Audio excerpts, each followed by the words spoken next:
Tem se popularizado cada vez mais o uso do termo hiperfoco. Como o próprio nome diz, esse termo tem sido usado para se referir a algo que a pessoa gosta muito, algum tema, algum assunto que ela realmente se interessa muito sobre ele. Eu diria que o uso desse termo quase se tornou já parte de uma subcultura ali na comunidade do autismo. É frequente você encontrar uma pessoa encontrando outra pessoa autista e perguntando sobre seus hiperfocos e compartilhando seus hiperfocos como se fosse uma via para se conhecer mesmo. O sucesso foi tanto que, na verdade, isso extrapolou para além da comunidade do autismo. Outras pessoas diagnosticadas com TDAH, por exemplo, têm usado esse termo hiperfoco para se referirem ali a alguns episódios de grande interesse por alguma atividade, algum tema. No entanto, em meio de tantas pessoas usando esse termo agora, coloquialmente, nas redes sociais, acho que, sem querer, estamos perdendo o sentido inicial que se refere a algo importantíssimo quando falamos do transtorno do espectro autista. E é exatamente isso que nós vamos entender nesse vídeo. Para quem não me conhece, o meu nome é William Timura, sou doutorando em Psicologia, Cognição e Comportamento pela Universidade Federal de Minas Gerais. Também sou mestre em Informática na Educação e especialista em Análise do Comportamento aplicado ao autismo. Bom, vamos começar falando do ponto de vista clínico. Quando estamos falando de autismo, necessariamente estamos falando de um transtorno. E por estarmos falando de um transtorno, também necessariamente estamos falando de prejuízos que afetam a qualidade de vida daquela pessoa. E nesse sentido, uma das características do autismo é justamente esse interesse restrito, intenso, fora do típico, fora do convencional que algumas pessoas autistas podem apresentar. E para entendermos na prática, então, como é o hiperfoco no autismo, primeiramente a gente precisa lembrar sempre que o autismo é um transtorno espectro. E pelo fato do espectro ser muito amplo, justamente esses interesses vão se manifestar de formas diferentes de caso para caso. Usando o meu próprio caso como exemplo, desde os meus primeiros anos de vida eu tinha um interesse muito grande, um fascínio mesmo, por tudo que era interface digital. Desde rádios digitais, calculadora, até caixas eletrônicos de banco, por exemplo, o que naturalmente também me levou a gostar muito de videogames e jogos digitais e tudo mais. E claro, não é surpreendente que uma criança goste de videogames, mas no meu caso não se tratava de qualquer tipo de videogame. Ainda na pré-escola, eu me lembro de observar o meu irmão jogando jogos de RPG japonês, que são jogos extremamente complexos para a minha idade naquela época, e eu tinha um verdadeiro fascínio por isso, a tal ponto que eu chegava na pré-escola com os meus coleguinhas ali e queria falar com eles sobre esses jogos que o meu irmão estava jogando e que eu adorava, só que literalmente nenhum coleguinha conhecia esse jogo e, é claro, não teria nem sequer idade para estar jogando esses tipos de jogos e tudo mais. Então acho que você consegue imaginar que ficar falando a todo momento sobre jogos RPG japoneses não necessariamente me fazia a criança mais popular da escola.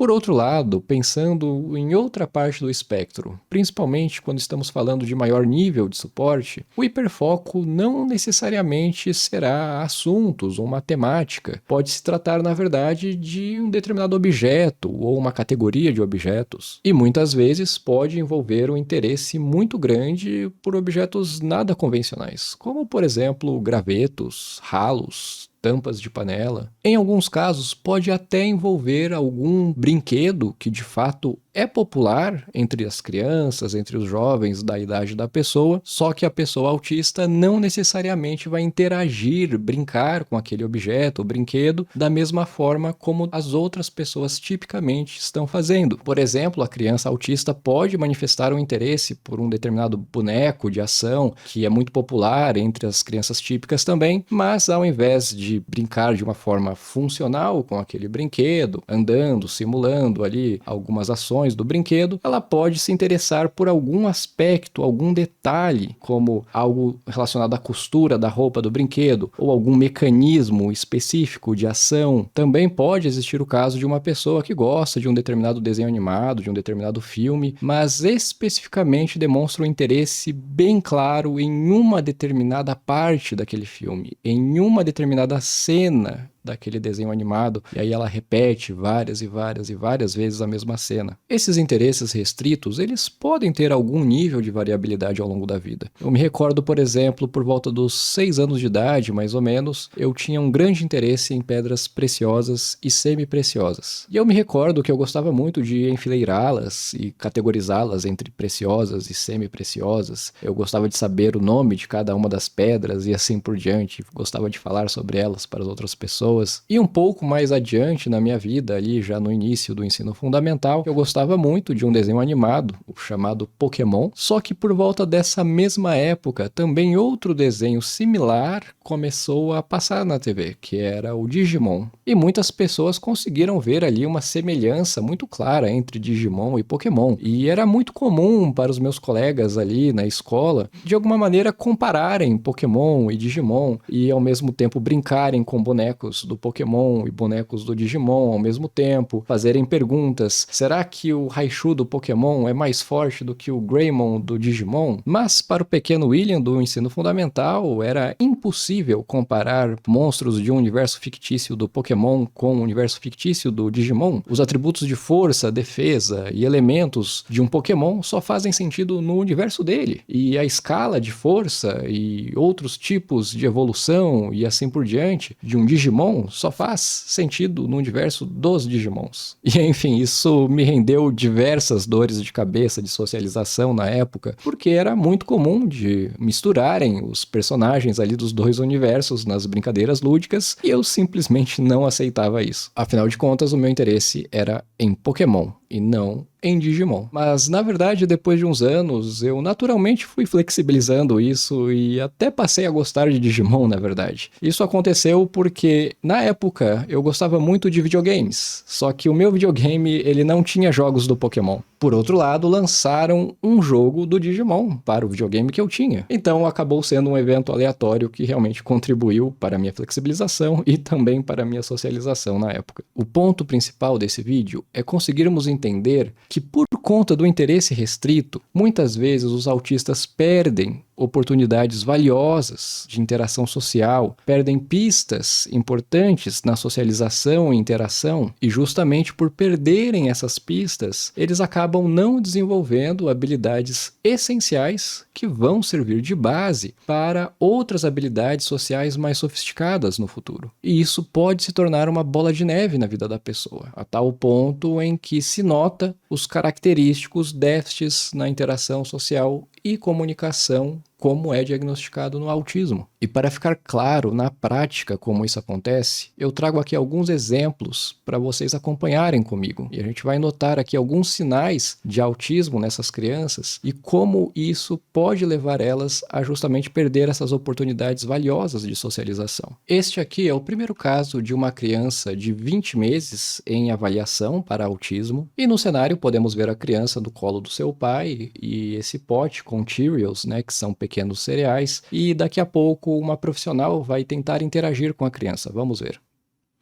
A criança demonstra, né, ali um certo interesse em abrir o pote. Note que a profissional estende a mão, mas na verdade a criança não olha para a profissional e também não olha para o seu pai.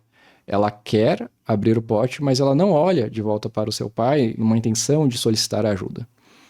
A mãe abre o pote e a criança imediatamente presta muito mais atenção na tampa do que no conteúdo do pote. E ela fica virando e virando e virando a tampa repetidamente. E repetindo mais uma vez o vídeo aqui, nós podemos também notar que a profissional ela tenta interagir com a criança, né? Então ela nota que ela está interessada na tampa, então ela coloca um Cheerio ali em cima da tampa, só que a criança não liga, ela continua girando e girando e girando a tampa e nem faz contato visual com a profissional. Vamos para outro exemplo agora, está com dois objetos na mão. Um são chaves convencionais e outro é uma chave de fenda de brinquedo. A filmagem começa no corredor, enquanto a criança interage aqui, né, com esses objetos na mão. A mãe começa a chamar ele na sala, ele sem querer deixa um objeto cair, né, uma chave de fenda ali cair, ele pega a chave de fenda, né, então tem uma boa motivação de continuar ali carregando ela. E aí ele se senta ao colo da mãe, onde a mãe vai tentar contar uma história para ele, mas note como ele engaja e continua engajado na chave. A mãe tenta tirar a chave da mão da criança e aí a criança imediatamente começa a mexer na pulseira da mãe e não presta atenção na história.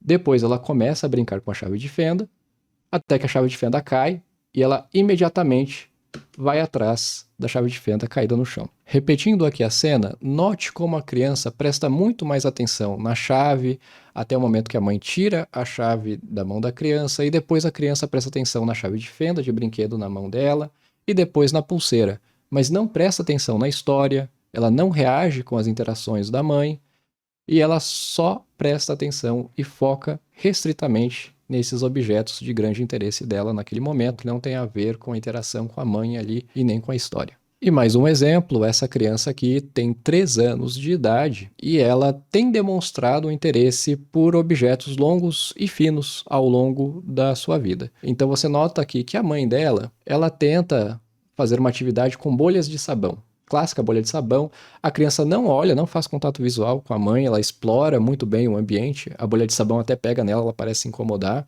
e aí de repente ela encontra um galho, né, um graveto, e aí ela começa a interagir com as bolhas, né, usa o graveto para estourar as bolhas e tudo mais, só que em nenhum momento ela responde à interação da mãe. A mãe fala que legal, que bacana, só que a criança não olha para a mãe, ela só fica focada nas bolhas, inclusive até quase que de costas para a mãe, enquanto ela tenta caçar as bolhas. E eu espero que esses vídeos aqui também sirvam para deixar mais claro o quanto o autismo é uma questão séria e que nada tem relação com a criação, ou se a criança foi mimada, ou se ela não recebeu afeto do pai ou da mãe e assim por diante. E um outro ponto importante a se ressaltar aqui é que não necessariamente a pessoa precisa de um hiperfoco tão característico para necessariamente fechar um diagnóstico de autismo na perspectiva do DSM-5, por exemplo. Ou seja, se a pessoa de fato tem um interesse muito restrito, intenso, em gravetos, em fitas cassete, em tampinhas de garrafa, lentes de câmera, dinossauros, astronomia, vinhetas de telejornal, ou enfim, interesses como esse de fato podem sugerir um caso de autismo. Entretanto, se a pessoa em questão não tem um hiperfoco tão característico como esses, isso não necessariamente descarta uma hipótese de autismo. E por fim, algo interessante que eu também posso compartilhar aqui com vocês é que,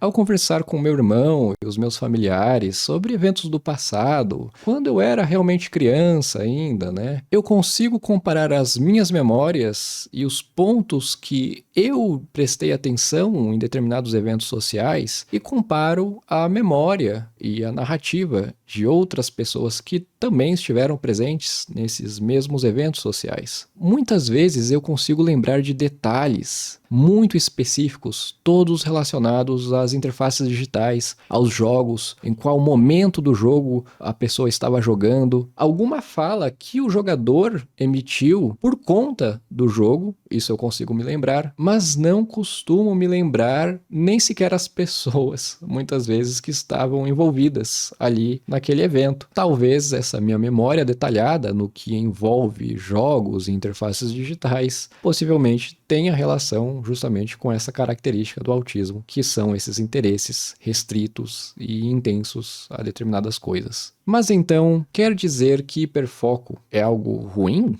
Clinicamente falando, quando estamos falando de diagnóstico de autismo, a regra é: se não causa prejuízo, então não estamos falando do hiperfoco característico do autismo. Já em conversas informais, hiperfoco tem quase sido sinônimo de uma grande preferência, e não necessariamente de algo característico de um transtorno. Então, nesse sentido, quem teve contato com esse termo pelas redes sociais, possivelmente pode desenvolver a noção equivocada de que se trata apenas de algo que te engaja bastante, algo de grande interesse para você. E que, na verdade, em alguns casos, sim, de fato, pode se tratar de algo que seja muito divertido para você, mas, como acabamos de ver nesse vídeo, na verdade, notamos que hiperfoco é algo muito mais profundo do que somente isso. E que muitas vezes é um ponto crucial que se relaciona a uma série de prejuízos que aquela pessoa vai ter na vida e algo que requer uma intervenção muito cautelosa e efetiva.